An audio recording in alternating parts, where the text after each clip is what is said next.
അവിടെ വെച്ചുകൊണ്ട് അല്ലാഹു തആല പറയുന്നത് ഉഷ്ഹിദുക്കും മലായികത്തി അന്നി ഖദ് ഗഫർതു. ആ പങ്കെടുത്ത മുഴുവൻ ആളുകൾക്കും, ഓ മലക്കളെ, നിങ്ങളെ ഞാൻ സാക്ഷി നിർത്തി പറയുന്നു, അവർക്കൊക്കെ ഞാൻ പുറത്തു കൊടുത്തിരിക്കുന്നു. ഇത് പറയുമ്പോ മലക്കുകൾ അല്ലാഹുവിനോട് പറയുന്നത്, ഒരുപാട് ഭൗതിക താല്പര്യങ്ങൾ ലക്ഷ്യം വെച്ച് വന്നവരുണ്ട്. എത്രയോ ആളുകൾ നല്ല ഇഖ്ലാസും ഇന്റെ പ്രീതി ആഗ്രഹിച്ചൊക്കെ വന്നവരാണ്. എന്നാലും മറ്റു ഭൗതികമായ താല്പര്യങ്ങൾ വന്ന് ആളുകളും ആ കൂട്ടത്തിലുണ്ടെന്ന് പറയുമ്പോൾ, ആയിക്കോട്ടെ, നല്ല ആളുകളോടൊപ്പമല്ലേ ഇരുന്നത്, അതുകൊണ്ട് ഒരിക്കലും പരാജയപ്പെടില്ല. ആ സദസ്സിൽ പങ്കെടുത്ത മുഴുവൻ ആളുകളും വിജയികളാണ്.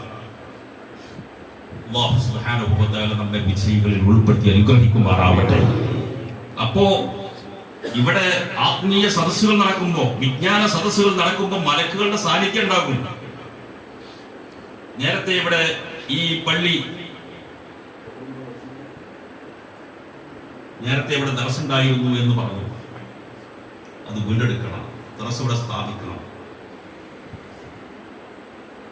ഈ നാട്ടുകാർ എത്ര ഭാഗ്യവാന്മാർ, എത്ര പണ്ഡിതന്മാർക്ക് ജന്മം നൽകിയിട്ടുണ്ട്.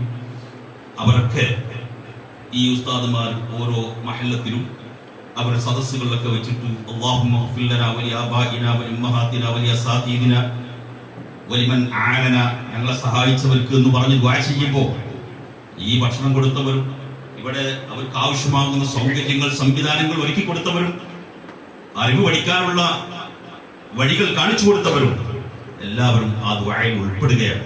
എത്ര മുഅ്മിനീങ്ങൾ ആമീൻ പറയുന്നുണ്ടാകും. 40 ആള് കൂടുന്നിടത്ത് ദുആക്ക് ഇജാബത്തുള്ള വ്യക്തി ഉണ്ടാകും.